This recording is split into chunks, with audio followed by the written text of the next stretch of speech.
पावसाळ्यामध्ये वेगवेगळ्या प्रकारचे चटपटीत असे पदार्थ खायचे मन होते. तर त्यातलाच एक प्रकार आज आपण पाहणार आहोत. ट्रँगलवाले समोसे तुम्ही भरपूर प्रकारे खाल्लात असाल, पण अशा पद्धतीने समोसा तुम्ही खाल्लात नसाल. नमस्कार, सुहानीज किचनमध्ये आपले स्वागत आहे. आज आपण बटाटा मटार रोल समोसा पाहतोय. चवीला म्हणाल तर जबरदस्त लागतो. लहानांपासून मोठ्यांपर्यंत सर्वांनाच आवडणारा हा समोसा आहे. अगदी साध्या आणि सोप्या पद्धतीने दाखवला आहे. लगेचच रेसिपीला सुरुवात करूया. तर सर्वात प्रथम आपल्याला एका प्लेटमध्ये 2 वाटी मैदा घ्यायचा आहे. मैदा चालून घेतला आहे. यामध्ये अर्धा चम्मचभर ओवा घालायचा. ओवा हातावरती थोडासा क्रश करून घालायचा. अर्धा चमचा कलोंजी घालायची. त्याने समोसे दिसायला खूप सुंदर दिसतात. चवीनुसार मीठ घालून घेतले. 1 चमचा तेल घालून घ्यायचे. तेल इथे घातल्यानंतर हे सर्व साहित्य आहे ते हाताने व्यवस्थित एकजीव करून घ्यायचे आहे. तेल आहे ते सर्व मैद्याला चोलून व्यवस्थित असे लावून घ्यायचे. व्यवस्थित लावून घेतले की हा समोसा आहे तो मस्त असा खुसखुशीत तयार होतो. तर अशा पद्धतीने तुम्ही समोसा एकदा नक्कीच ट्राय करून पहा. पावसाळ्यामध्ये जरूर अशा पद्धतीने समोसा करून पहा. तर व्यवस्थित पिठाला तेल लावून घेतल्यानंतर हाताने अशा पद्धतीने गोळा करून पाहायचा. पटकन असा होत आहे. त्यानंतर लगेचच थोडे पाणी घालून कणिक घट्टसर मळून घ्यायचं आहे. जास्त सैल नाही ठेवायचे. हे कणिक थोडेसे घट्टच मळायचे आहे. तर थोडेसे घट्टच अशा पद्धतीने हे कणिक मळून घेतले आहे. जसे आपण चपातीचे कणिक मळतो त्याच पद्धतीने हे कणिक मळून घेतले. कणिक मळून घेतल्यानंतर यावरती झाकण ठेवायचे आणि हे 20 मिनिटासाठी बाजूला ठेवूयात. भाजीसाठी ते 3 उकडलेले बटाटे घेतले आहेत. 2 छोटे आहेत आणि 1 मोठा बटाटा आहे. फ्रोझन मटार घेतले आहेत 1 वाटीभर. तर आता लगेचच फोडणीची तयारी करूया. त्यासाठी गॅसवरती कढई गरम करायला ठेवली. त्यामध्ये 1 चमचा तेल घालून घेतले. तेलाचे प्रमाण थोडेसे कमीच ठेवायचे. अर्धा चमचा जिरे घालायचे. जिरे व्यवस्थित फुलू द्यायचे. त्यानंतर अर्धा चमचा भाजलेले धण्याची पावडर घालायची. आलं आणि लसूण 5 ते 6 लसूण आणि आलं अर्धा इंच थोडेसे क्रश करून घेतले ते यामध्ये घालून घेतले. पाव चमचा हळद आणि अर्धा चमचा फक्त तिखट घालून घेतले आहे. तिखटचे प्रमाण तुम्ही तुमच्या आवडीनुसार कमी जास्त करू शकता. व्यवस्थित हे मसाले परतून घ्यायचे तेलामध्ये. त्यानंतर फ्रोझन मटार घालून घ्यायचे. तर 1 वाटीभर फ्रोझन मटार आपण घेतलेले आहेत. व्यवस्थित तेलामध्ये मटार परतून घ्यायचे. तर मॅशरने हे व्यवस्थित मॅश करून घेते इथे. तोपर्यंत चॅनलवर नवीन असाल तर चॅनलला एक लाईक आणि सबस्क्राईब करा. तुमचं एक लाईक आणि सबस्क्राईब माझ्यासाठी खूपच मोलाचं आहे. तर थोडेसे हे मॅश करून घेतले की त्यानंतर उकडलेले बटाटा घालायचा आहे. तर हातानेच हा थोडासा मी कुस्करून घेतला आहे, मॅश करून घेतला, तोच इथे घालून घेतला. अर्धा चम्मचभर चाट मसाला घालून घ्यायचा आणि त्यानंतर चवीनुसार मीठ घालून घ्यायचे. चमच्याच्या साहाय्याने हे व्यवस्थित तळापासून एकजीव करून घ्यायचे. अशा पद्धतीने ही भाजी तयार केलात ना मस्त अशी चटपटीत तयार होते आणि चवीला सुद्धा खूपच सुंदर लागते. तर हे व्यवस्थित एकजीव करून घेतल्यानंतर इथे आपली भाजी तयार झालेली आहे. अगदी शेवटी यामध्ये 1 चम्मचभर कसुरी मेथी गरम करून घालायची. त्याने सुगंधसुद्धा छान येतो आणि चव म्हणाल तर 1 नंबर येते.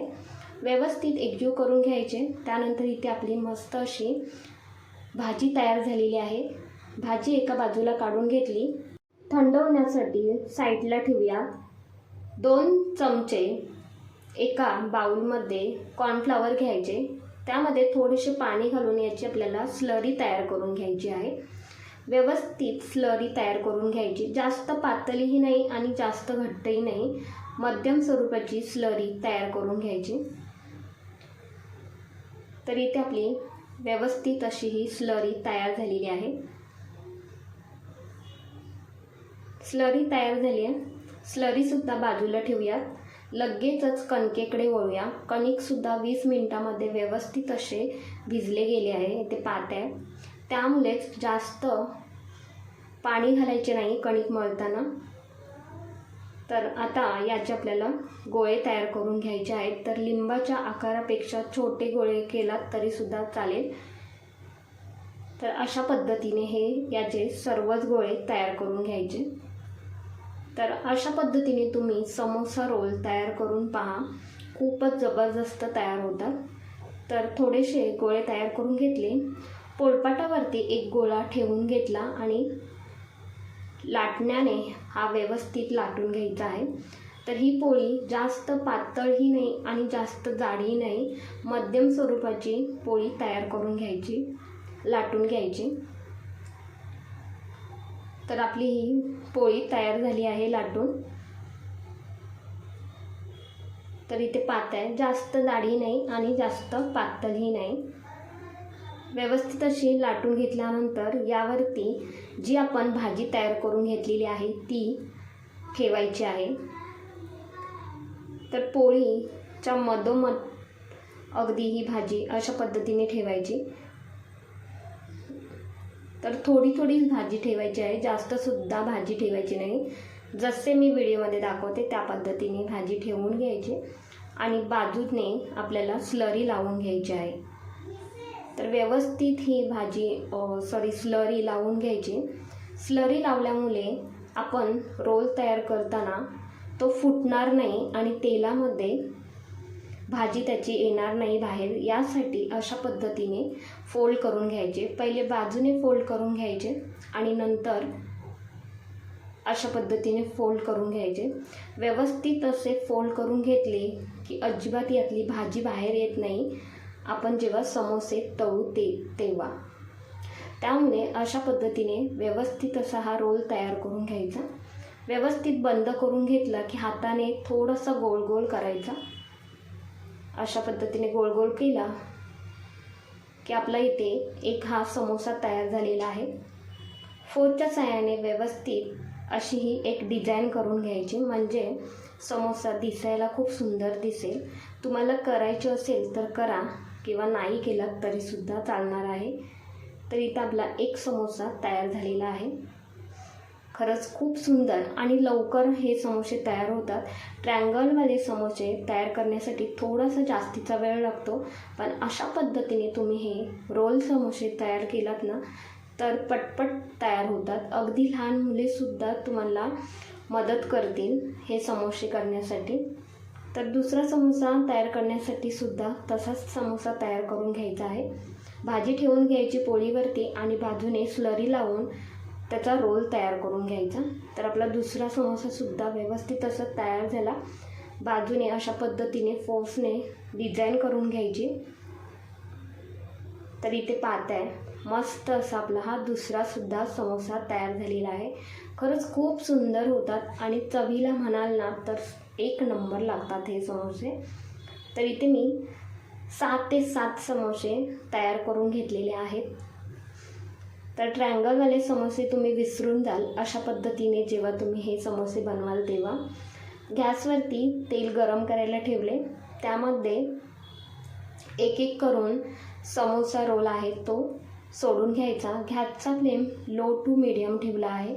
लो टू मीडियमवरतीच सर्व समोसे तळून घ्यायचे आहेत. कुठेही हाय करायचा नाही किंवा कुठेही मंद करायचा नाही गॅस. तर एकाच मिनिटभर झारा अजिबात तेलामध्ये सोडून घ्यायचा नाही, नाहीतर समोसे फुटले जातील तेलामध्ये. 1 मिनिट झाल्यानंतर झारा तेलामध्ये सोडून घ्यायचा आणि आलटून पलटून हे व्यवस्थित असे तळून घ्यायचे आहेत. तर मंद आचेवरती तुम्ही समोसे तळलात तर ते तेलकट होतील आणि हाय गॅसवरती तळलात तर समोसे पटकन असे तळले जातील, पण आतमधून ते कच्चे राहतील. त्यामुळे लो टू मीडियम गॅसवरती तळून घ्यायचे समोसे. मध्यम आचेवरती तळले की हे छान असे कुरकुरीत तयार होतात. तर आलटून पलटून सोनेरी रंगावरती हे इथे आपले मस्त असे समोसे तळून घेतले आहेत. पाहताय तुम्ही, खूपच सुंदर असे दिसत आहेत हे समोसे. खरंच जबरदस्त होतात. तर आता एका झाऱ्यामध्ये हे सर्व समोसे काढून घेतले आणि लगेचच प्लेटमध्ये हे काढून घेऊया. किंवा तुम्ही एखाद्या टिश्यू पेपरवरती जरी हे समोसे काढून ठेवलात तरीसुद्धा चालणार आहे. तर यासोबत इथे मी हिरवी चटणी आणि गोड चटणीसुद्धा बनवलेली आहे. तर गोड चटणीची लिंक मी डिस्क्रिप्शन बॉक्समध्ये देते, ती तुम्ही चेक करू शकता.